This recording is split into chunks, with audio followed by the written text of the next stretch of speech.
So far, what looked like at one point could have been a very, very memorable victory for this Indian team, chasing down over 400, which would have been a record. Well, once again, they've done the very classical Indian women's thing and, sad to say, fallen short the final hurdle. I mean, look at it. You could have rewritten the very foundation of women's cricket if you had managed to win this match, because a total of 781 runs were scored today. Yeah. On an absolute, if Delhi ever needs to improve its roads, please take some from the Arun Jaitley Stadium, because Absolutely. This reminded me, this was giving me bad vibes of the 2024 IPL, where pretty much every stadium you turned up to, you couldn't tell which one was the different stadium because all of them played exactly the same. This was playing exactly like that. Just flat out, perfectly good batting conditions. Unfortunately, why I think, and we'll discuss this in some detail, and Siddharth, you can tell me if you agree or disagree. I think this was more a loss of mentality than it was on the field, because this match, in two instances, I felt was there for the taking, yet it is the Australian team that have emerged victorious.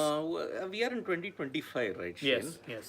Which year are you talking about? 2022, 2023, 2024? Some other year when you look at it, when India lost mentally to Australia? Because see, 412, why this loss will continue to add to the saga of hurt chances for India.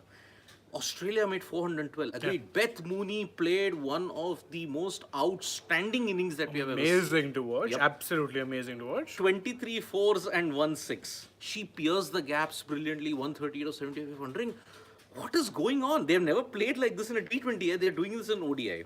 But then, Smriti Mandhana, what a series she's at. 58, 117, 125. And that's two centuries and a half century. And I think, it's a good sign for India that, of course, she's in top form. The less good sign is that why are the others not able to match that kind of form? Two dark underbellies. Australia didn't bat out their full quota of overs. 412, 2.2 overs were still left. Imagine the carnage they would have caused even then. But India's perennial problem of losing wickets in clusters. Let me give you one example.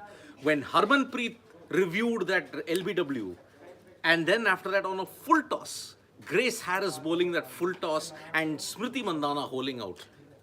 That broke the back of the Indian team, because from Deepti Sharma onwards, Sneh Rana can just hang around. But when Richa Ghosh run out, I mean, straight down the ground, non-striker end. What has it been over the last 2 days with non-strikers, getting run-outs? What is that? What has that been happening? We've had 3 now in the past 2 days. This is the most rare form of dismissals, or one of the more rare forms of dismissals you usually get to see in any sport, in any format of the game. And we've seen 3 of them happen in 2 days now. Correct. So after that, you did see Deepti Sharma and Sneh Rana hang in there. They had a 50+ run partnership. Remember, Sneh Rana has a ODI half century to her credit. Deepti Sharma, this was her 15th. But just as you are seeing a light of hope, Deepti Sharma fell, Sneh Rana fell. End of story. And that is why you had a golden opportunity to rewrite history. Remember, India and Australia have played 10 ODI bilateral series. India have now won. Today, after having achieved the biggest win against Australia ever in Mullapur, the second ODI, you could have chased down 413. The entire dynamic of women's cricket would have changed. But today, 781 runs, you still came out on the losing side of it. And I think India were just undone by the fact that, hold on, how come is this pitch is so flat and the outfield is like a billiards table? Yeah. Add to the dew, and you are on a skating rink. Yeah, and that's the thing. I think when India came out to bat, obviously there was some intent. But the more shots they managed to hit, the more they realized that, listen, there's nothing on this pitch really. The bowlers are like lambs to slaughter on this particular track. And they said, okay, we can go for it. So I think what there were 2 things that undid them. One was, of course, losing wickets in clusters. The second was, I thought, being over-aggressive after a point, because there were times where I'm like, okay, you can actually play the percentage game here. And this is where I think game experience or game knowledge or gamesmanship knowledge or managing situations really comes into play. There were times even when Deepti and Sneh were batting where I was looking at it and like, you know what, the asking rate isn't high. The asking rate was hovering at around 7.5, which is really not much in today's day and age. Not on a track that good with an outfield that fast. You were literally playing get one boundary and over, get a boundary and over, get 8 runs, and you'd eventually really just turn the pressure back on. Then I think there was a point where Deepti got, where she was hitting well. And don't forget, Deepti is a more than capable low order batsman. She's got 15 ODI 15 ODI 50s. 50s, a century as well. She is, in fact, a very, very capable batter. But I think what happened was, and I think this is something a lot of, people are pointing out in the comments also, is where India really missed a Jemima Rodriguez. I think having her in the middle order might have brought in a little bit of calm after the kind of start you made. Although, see, this is where I have a slightly unpopular opinion, Yeah. because I'll tell you why. When you are having a 7.5 or an 8 required rate, this is not any other team we are talking about the Southern Australia, Stars. yeah. The Southern Stars, when the pressure is against them, they respond in the most dramatic fashion. Look at India's collapses ever since 2022. 2022, Jemima and Harmanpreet had no business in losing that game. I mean, Yeah. Jemima got bowled by Megan Short. Harmanpreet, that paddle sweep, we lost the gold by 9 runs. 2023, of all the freakish events, how on that particular moment Harmanpreet's bat got stuck? Oh, don't remind me of that. That bat And- getting stuck was. Jemima attempting a wild uppercut when it was not needed. No, it was not needed. I think that's the other thing. What comes down to the bigger question that we were talking about is mentality.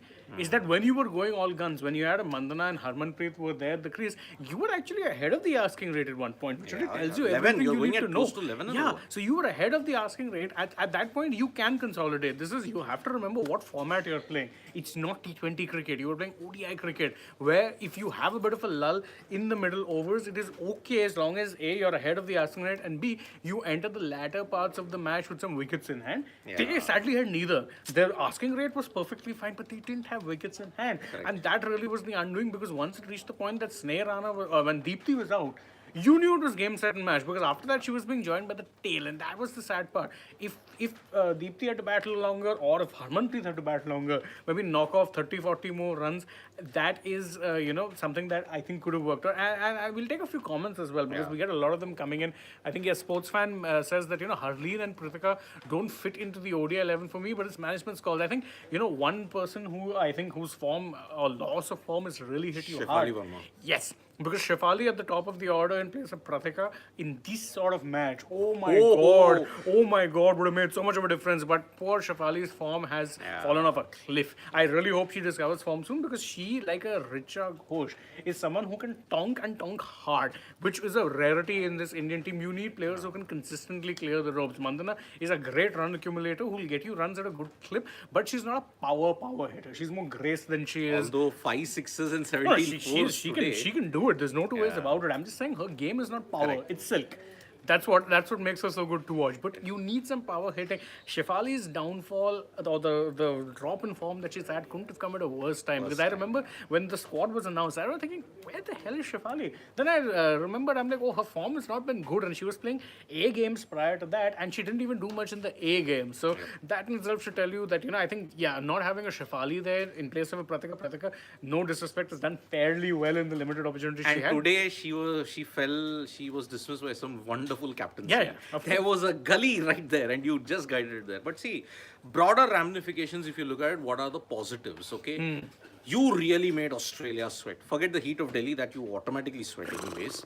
But you made Australia sweat in 2 out of the 3 matches. So that is one good sign. Your batters are in good form in conditions which, unfortunately, I think this kind of a wicket is kind of detrimental, because there was nothing in the wicket. You could play through the line, you could hit sixes for fun, and you're not going to get these kind of wickets in Barsapara, in Vizag. Maybe you can get it in Indore, but definitely not in Navi Mumbai in that sense. Yeah.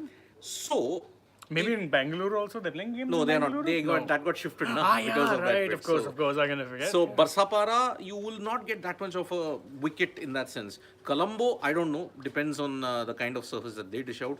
Vizag, maybe. Indore might kind of replicate in that sense. Yeah, but Indore usually is one of the flattest flattest, tracks. So, heading into the broader thing, I said in one of the things that, see, a bilateral series before this can give you an indication of how it is. Whether the teams are in good shape, I think both are. I'll tell you why. Because see, Australia, they are the Southern Stars. They have to be toppled by some magnificent cricket by the opposition. They have to do that. But India losing is necessarily not a negative thing. Because I'll tell you why. 2023, I know it's the men's ODI thing that happened. The men's ODI team won the ODI bilateral series. They lost the last match. They didn't win the World Cup. Here, India may have lost the ODI series, but it's not necessary that they'll be in low confidence heading into the World Cup. So that is why they start the tournament well. See, my four semi-finalists for the World Cup are Australia, India, South Africa, New Zealand. Yeah, I think that's England's fair. form. No, England's form has fallen off a cliff. So I think the yeah. top four you mentioned is pretty much amongst the top four you would expect for this particular Correct. So this was the last ODI series before the World Cup that will begin in 10 days' time. And I still believe this is a golden opportunity for the Indian cricket team. The likes of Harmanpreet, who could potentially be playing her last ODI World Cup. I mean, she's been there for a long, long time, but I think this is her last ODI World Cup. Mandhana, all the hopes will be on her. Jemima, she had viral fever, that's why she couldn't make it, and that's why she'll be back for the World Cup in a sense. You need to sort out your lower order batting. Yeah, I think India's. It reminds me a little bit of early days or prime RCB, where they were very top heavy. Yes. And if the top doesn't do the job, then the middle order does tend to struggle. In fact, I dare say it reminds me even a little bit of the Indian team circa 2018-19. Correct. You were very reliant on the top three. Correct. So if Harman, Smriti and all, they don't fire, there is too much pressure on, you may say, Richa Ghosh or Deepti Sharma. So they have to increase the depth in the batting. Yeah. So, ODI series done, yes, you lost, you had a chance. 1984 onwards until now, you were playing 11 bilateral series. India didn't win a single. And today you came close and you unfortunately fell, but still, lot of things. And sportsmen, mind you, this Australia didn't even have their gun all-rounder in Annabelle Sutherland. Oh, yes. But again, their other gun all-rounder in Ash Gardner got really whacked today. And that's why you don't read too much into this pitch. Yes. No, the pitch deserves no mention.